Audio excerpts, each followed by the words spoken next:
जय हिंद साथियों, the freedom में आपका स्वागत है। मैं सुधीर। साथियों, हम लोग देख रहे हैं अमर शहीद सुखदेव की जिंदगी पर केंद्रित विशेष श्रृंखला जिसका नाम है सुखदेव नामा। पिछले वीडियो में हम लोगों ने सुखदेव के पूर्वजों के बारे में जाना था और यह भी देखा था कि कैसे ये परिवार लुधियाना से लायलपुर, जो फैसलाबाद कहलाता है, वहां जाकर बस गया। इस वीडियो में हम लोग देखेंगे जो पिछली वीडियो के अंत में चर्चा की गई थी, लाला चिंतराम के बारे में। चूंकि लाला चिंतराम को जानना बहुत जरूरी है, उनके बिना सुखदेव की जिंदगी अधूरी है, पिछली बार भी मैंने कहा था। और लाला चिंतराम सिर्फ पालन पोषण ही नहीं किए थे इनका, सुखदेव का। पिछले वीडियो में हमने देखा था कि 3 साल के जब सुखदेव थे और उनके छोटे भाई मथुरा दास थापर अपनी मां रली देवी के ही पेट में थे, उसी समय पिता लाला रामलाल थापर की मृत्यु हो गई थी। तो चिंतराम थापर ने ही पाला पोसा और हर तरह से लायक बनाया।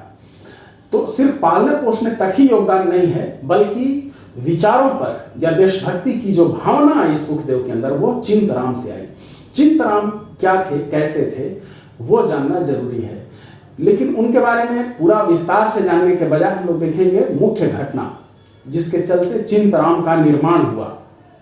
और ये निर्माण के बारे में खुद ही उन्होंने, लाला चिंतराम ने, अपनी डायरी लिखी है। मूल डायरी उर्दू में है और उस डायरी में सब कुछ अपने बारे में, अपने परिवार के बारे में लिखा है। फिर जब सुखदेव के छोटे भाई मथुरा दास थापर ने सुखदेव की जीवनी लिखी है, उसमें भी मुख्य हिस्सों को उन्होंने उद्धृत किया है, बताया है, फिर से जिक्र किया है। तो हम लोग आज देख लेते हैं वो दिन।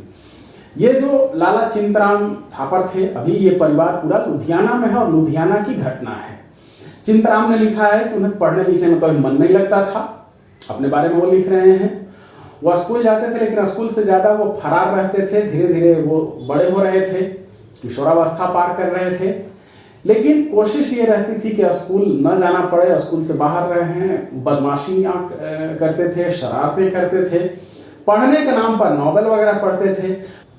चिंतराम के पिता बिंद्रामल ने काफी उन्हें समझाने बुझाने की कोशिश की, लेकिन कोई असर नहीं पड़ा।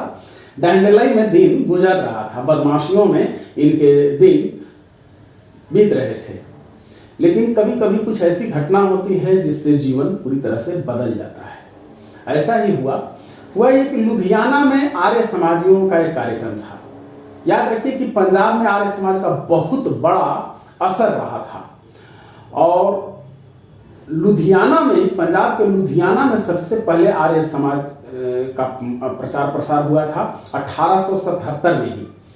तो लुधियाना में यह हुआ कि कार्यक्रम वगैरह होता था। वहां एक उमराव सिंह थे, उन्हीं बहुत बड़े आदमी थे, उनके घर में ही छोटे मोटे कार्यक्रम होते थे। बड़ा कार्यक्रम होता था तो उनके सामने एक खाली जमीन थी, मैदान था, वहां पर कार्यक्रम होता था।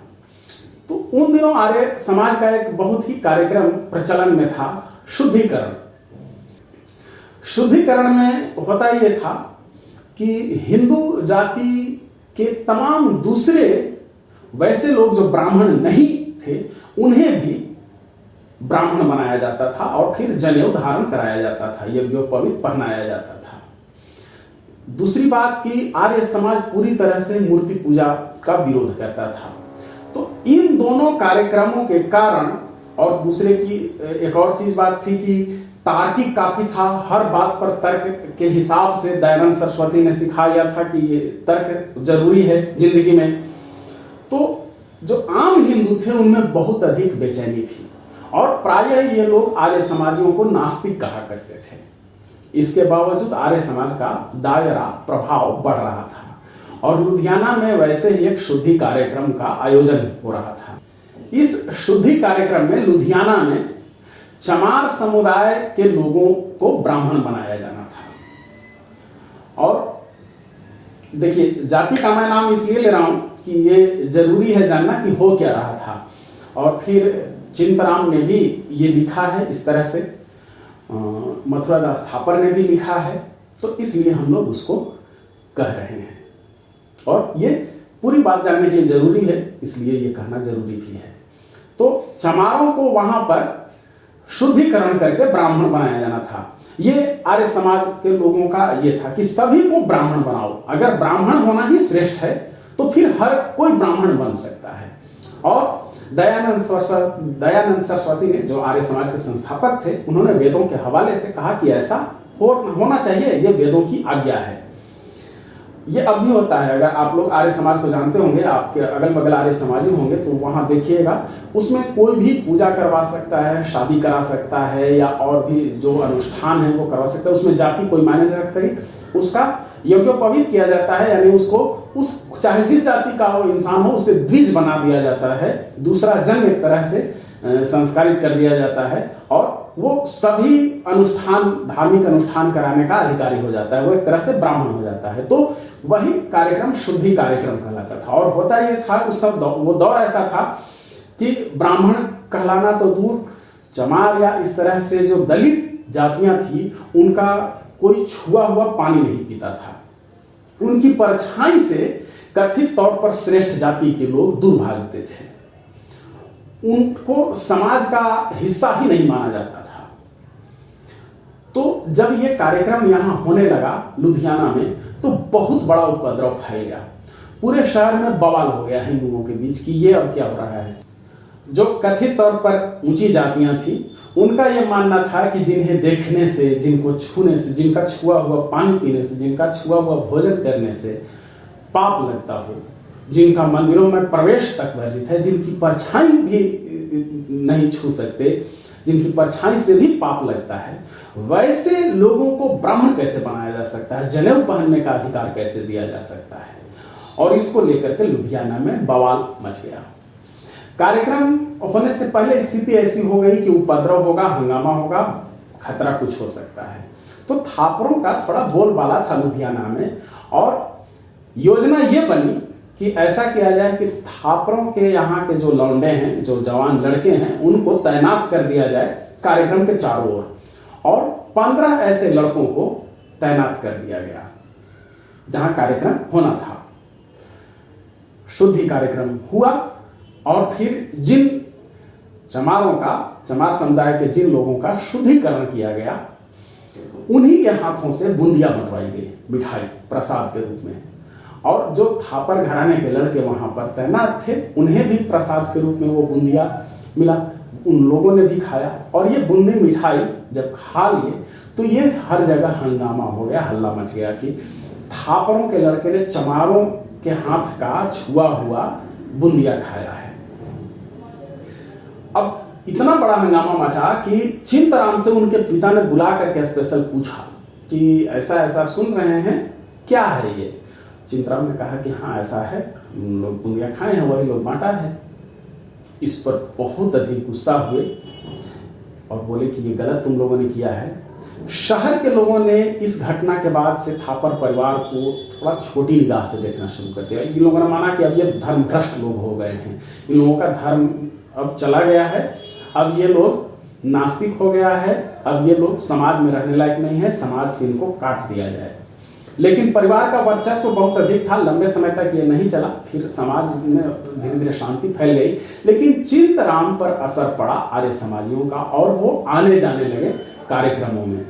आर्य समाज के कार्यक्रमों में जब जाने का पता चला चिंतराम के पिता को, तो उन्होंने बुलाया। चिंतराम थापर ने लिखा है अपनी डायरी में कि बुला करके उन्होंने समझाया और कहा, यह आर्य समाज वाले मूर्ति निंदक हैं, वे नास्तिक हैं, वहां मत जाया करो। यह लिखा है खुद अपनी डायरी में चिंतराम ने। लेकिन पिता की बातों पर असर नहीं पड़ा और चिंतराम नियमित रूप से वहां आने जाने लगे। परिणाम यह हुआ कि लाला बिंद्रामल ने, जो चिंतराम के पिता थे, उन्होंने सार्वजनिक रूप से वसीयत कर दिया कि मेरे मरने पर मेरी संपत्ति मेरे बेटे को नहीं मिलेगी, मेरा शरीर मेरा बेटा नहीं छुएगा और ना ही वो आग देगा। इसके बावजूद चिंतराम पर असर नहीं पड़ा, वो काम में अपने लगे रहे, आर्य समाज में उनका आना जाना लगा रहा। चिंतराम थापर ने अपनी डायरी में लिखा है अपने परिवार के बारे में कि कितना अधिक धार्मिक था। वो अपनी डायरी में लिखते हैं, लाला चिंतराम, मेरे पिताजी और तमाम परिवार कट्टर मूर्ति पूजक था। मेरे ताया लाला बांकामल तो जब तक रात को मंदिर में जाकर पूजा पाठ न कर लेते, खाना न खाते। हमारे घर में एक कमरे में ठाकुर जी की मूर्तियां रखी हुई थी। कमरे को माता वाला कमरा कहा जाता था। इस कमरे में हर रोज शाम को, खासकर मंगलवार को, धूप वगैरह जलाकर पूजा पाठ किया जाता था। तो आप इससे समझ लीजिए कि कितना अधिक धार्मिक परिवार था ये थापर परिवार, और ऐसी स्थिति में आर्य समाज का उस पर असर पड़ रहा था। इसी दौरान चूंकि चिंतराम की जो पढ़ाई लिखाई हुई थी पंजाब में, उन दिनों उर्दू में पढ़ाई लिखाई सबसे अधिक होती थी। भगत सिंह वगैरह ने भी उर्दू पढ़ी थी, भगत सिंह की चिट्ठियां अधिकतर उर्दू में हैं, तो उर्दू में ही पढ़ाई हुई थी चिंतराम की, इसलिए उन्होंने अपनी पूरी जो डायरी लिखी है वो उर्दू में है। और उर्दू में ही सत्यार्थ प्रकाश का अनुवाद हो चुका था, जिसे पढ़ करके उन्होंने पूरा समझा। सत्यार्थ प्रकाश दरअसल आप लोग जानते होंगे दयानंद सरस्वती की वो प्रसिद्ध किताब है, जिसके आधार पर आर्य समाज चलता है। उसमें आप देखेंगे कि जबरदस्त ढंग से तर्कों के साथ इस्लाम और ईसाइयत पर तो प्रहार किया ही गया है, उससे कहीं अधिक हिंदू धर्म पर प्रहार किया गया है। खास तौर पर पाखंड जितने हैं, जो जितना अधिक कर्मकांड और ढकोसला है, जो तथाकथित प्रसिद्ध मंदिर हैं और उन मंदिरों में जो देवता हैं जिनकी पूजा होती है, उन सबकी धज्जियां उड़ाई गई हैं। तो सत्यार्थ प्रकाश आप लोग भी पढ़िएगा, बहुत ही मस्त किताब है और जरूरी किताब है। और चूंकि उन्होंने कहा कि वेदों के हवाले से उन्होंने अपना आर्य समाज चलाया, इसलिए भी उनकी बात सुनना बहुत जरूरी हो जाता है। और इतना बड़ा आंदोलन कोई झूठ मूठ के नहीं खड़ा कर सकता है, कुछ तो बात रही होगी। देखिएगा, अभी हम लोग आ जाते हैं कि सत्यार्थ प्रकाश भी पढ़ डाला चिंतराम ने, और वो आर्य समाज से गहरे जुड़ते चले गए। फिर इनको यहां से हटा करके एक अखबार के प्रेस में भेज दिया गया था, और वहां कुछ दिन रहे। उसके बाद फिर वहां लायलपुर में लाला रामलाल थापर ने, सुखदेव के पिता ने जो फैक्ट्री खोली थी, वहां जरूरत हुई और चिंतराम वहां चले गए। वहां जाकर के आर्य समाज के काम में और तेजी से लग गए। थोड़ी उम्र भी अब बड़ी हो गई थी, तो वहां के प्रमुख आर्य समाजी बन गए। और वहां दिलचस्प यह है कि कन्या विद्यालय भी खुलवाया गया लायलपुर में। उन दिनों लड़कियों को पढ़ने का अधिकार नहीं था। यह माना जाता था कि हिंदू धर्म के अनुसार लड़कियां नहीं पढ़ सकती है, विद्या से इन्हें दूर रखना ही सही है। नारी शूद्रो नाध्यताओं के रास्ते पर हिंदू समाज चल रहा था, स्त्रियों और शूद्रों को पढ़ना मना है। तो वहां कन्या विद्यालय, याद रखिए कि ज्योतिबाराव फुले और सावित्रीबाई फुले ने इसकी शुरुआत भारत में की थी कि लड़कियां भी पढ़ें। लेकिन स्कूल लड़कियों के लिए स्पेशल हो, और इस तेजी से स्कूल हर जगह खुलने लगे, लड़कियों के लिए खोले जाने लगे, ये आर्य समाज ने किया था। ये बहुत बड़ा क्रांतिकारी कदम था उस दौर में। और तो लायलपुर में भी कन्या विद्यालय खोला गया, वहां सत्संग वगैरह होने लगा, आर्य समाज के कार्यक्रम लगातार होने लगे।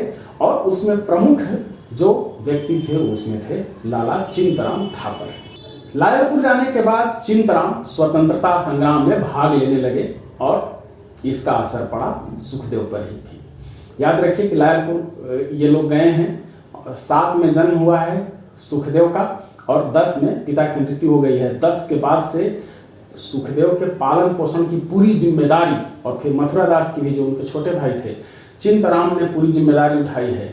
चिंतराम के एक बेटे जयदेव हैं, जो सुखदेव के ही साथ पढ़ते थे, और अंत समय तक सुखदेव में या अपने बेटे में कभी भी चिंतराम ने भेदभाव नहीं किया। स्वतंत्रता संग्राम से कैसे जुड़े, क्या हुआ, ये अगर आप लोग कमेंट बॉक्स में लिख करके पूछिएगा तो ये इसको बताया जाएगा, और नहीं तो फिर सीधे हम लोग सुखदेव की जिंदगी में आगे बढ़ जाएंगे। यह आप देख रहे हैं सुखदेव नामा। धन्यवाद। जय हिंद। इनकलाब जिंदाबाद।